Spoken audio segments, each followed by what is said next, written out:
Kami kelompok 2 dari KPK akan mempresentasikan mini case yang keempat tentang topik 12 dan 13. Next.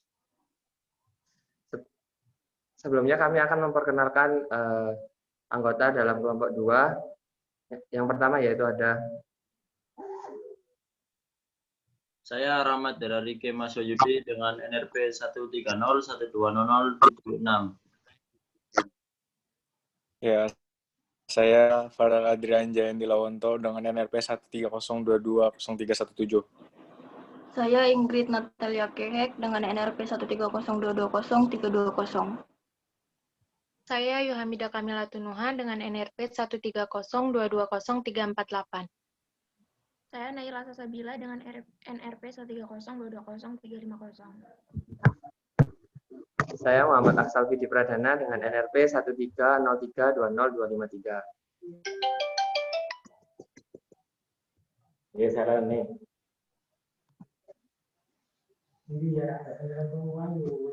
Jadi kasus yang diberikan dalam mini case yang keempat ini yaitu tentang perusahaan Microsoft. Yang selanjutnya diberikan 5 pertanyaan dan kami akan menjawabnya satu persatu. Yang pertama yaitu jelaskan berbagai upaya pihak perusahaan dalam menerapkan fungsi pengendalian terhadap perusahaan. Menurut kelompok kami, perusahaan Microsoft melakukan beberapa pengendalian yaitu di bagian divisi produk. Yang pertama sebagai berikut. Yang pertama ada Windows Live Division, kemudian Server and Tools, kemudian ada Online Service Division. Yang mana pengendalian ini lebih berfokus pada Control Tools and Technique. Kemudian yang kedua ada Microsoft Business Division. Microsoft ini memproduksi perangkat lunak dan lebih berfokus pada control tools dan teknik. Kemudian yang ketiga ada Entertainment and Device Division. Pada divisi ini Microsoft merancang, memasarkan dan membuat elektronik terhadap konsumen. Jadi dia lebih berfokus pada market control, pengendalian terhadap konsumen dan persaingan yang ada di pasar. Kemudian selain itu perusahaan Microsoft juga melakukan pengendalian dengan membentuk 5 komite.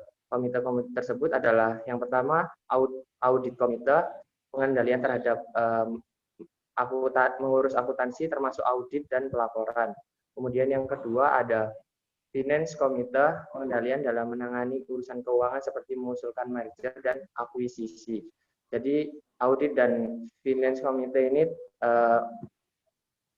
lebih ke financial controls. Kemudian yang ketiga ada compensation committee, pengendalian dalam menyetujui kompensasi untuk CEO dan karyawan perusahaan lainnya. Dalam komite ini mereka berfokus pada internal control karena adanya kompensasi.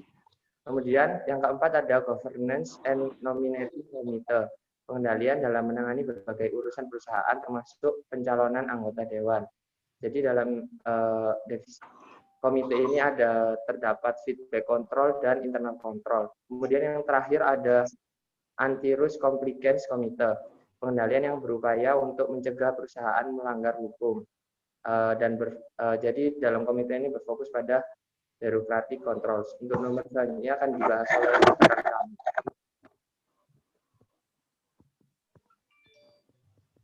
Nomor 2. Jelaskan bentuk-bentuk pengendalian eksternal yang dilakukan oleh pihak perusahaan. Bentuk-bentuk pengendalian eksternal dibagi menjadi 3 bagian, yaitu sistem pengendalian birokrasi, sistem pengendalian normatif, dan sistem pengendalian pasar. Yang pertama untuk sistem pengendalian birokrasi itu IBM setuju kontrak dengan Microsoft pada tahun 1980 untuk menyediakan versi CP atau MOS yang dipakai di jajaran IBM Personal Computer atau IBM PC. Untuk persetujuan ini, pengendaliannya itu Microsoft memberi tiruan CPM bernama 86 DOS yang diganti namanya menjadi PC-DOS. Yang kedua, sistem pengendalian normatif.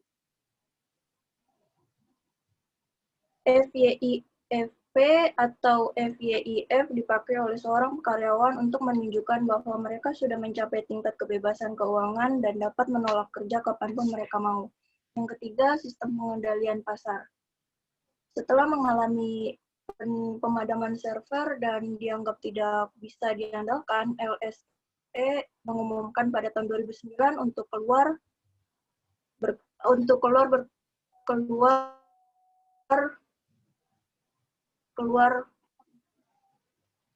berhenti kontrak dengan Microsoft dan pindah ke Linux pada tahun 2010. Kemudian nomor 3.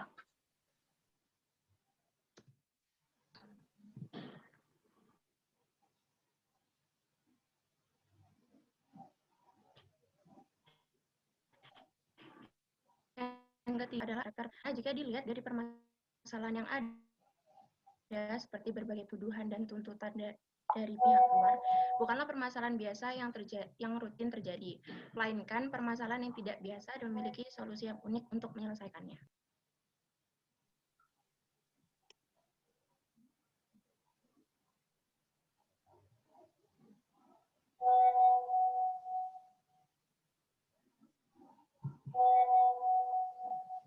Selanjutnya nomor 4.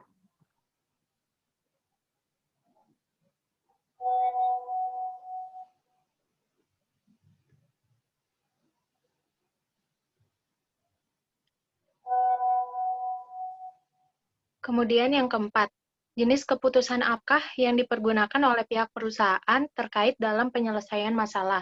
Jenis keputusan yang digunakan pihak perusahaan adalah crisis decision, di mana banyak timbul masalah yang tidak terduga, seperti banyak tuduhan-tuduhan negatif, kritik, berbagai tuntutan hukum, bahkan hingga memiliki julukan kerajaan iblis, yang di mana hal tersebut dapat menyebabkan bencana atau berdampak yang sangat besar, sehingga tidak dapat terduga, yang mengancam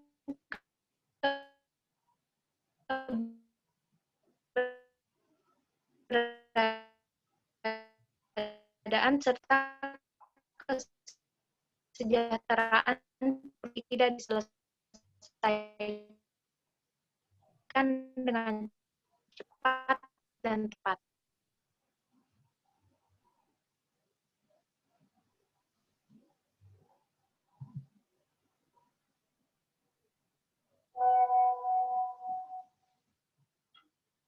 Yang kelima, kreativitas apakah yang diperlukan oleh perusahaan dalam pembuatan keputusan?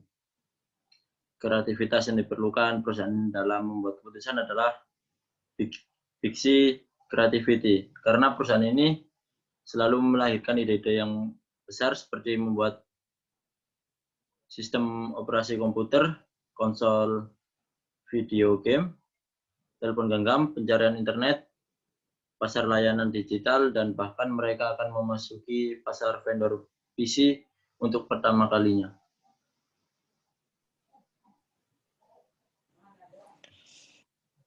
Ya, sekian dari presentasi kami. Bila ada salah kata, kami mohon maaf. Sekian dan terima kasih.